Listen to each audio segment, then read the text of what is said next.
Please will stand here for the flag.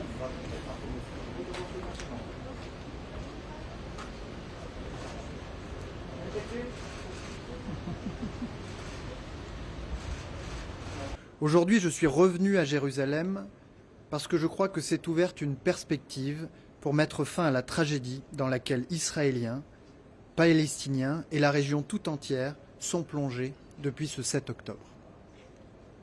D'une part, les succès tactiques très significatifs obtenus par Israël, et en particulier l'élimination de Yahya Sinwar, architecte de cet ignoble massacre, favorisent la fin des opérations militaires.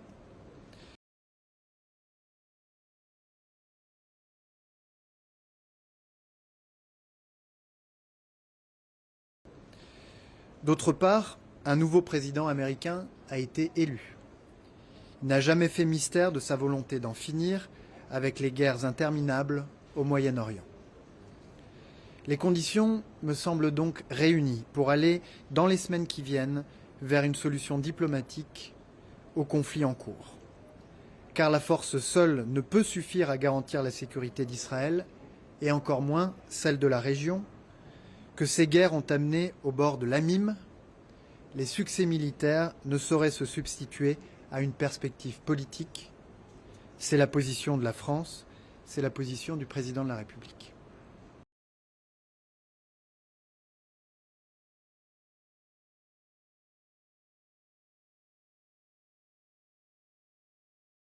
Nous devons donc rechercher une solution diplomatique qui permette le retour de tous les déplacés, israéliens comme libanais, et garantisse la sécurité des deux pays. Notre horizon doit être celui d'un État libanais fort, souverain et disposant du monopole de la force légitime, qui pourra vivre en sécurité à côté d'Israël.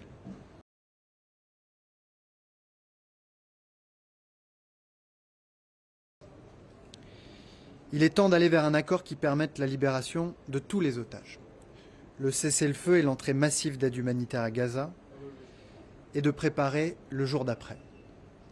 Je le dis en ami, Israël a le droit de se défendre dans le respect du droit international.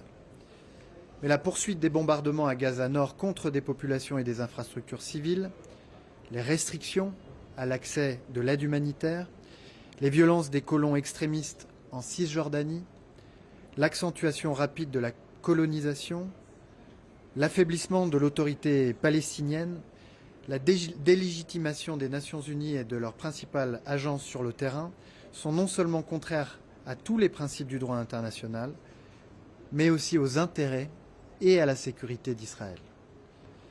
La question palestinienne ne va pas disparaître, quelle que soit l'administration américaine aux responsabilités. Tôt ou tard, et le plus tôt sera le mieux, il faudra s'engager dans une perspective politique pour y apporter une réponse juste et durable qui garantisse la sécurité de tous et l'intégration régionale d'Israël.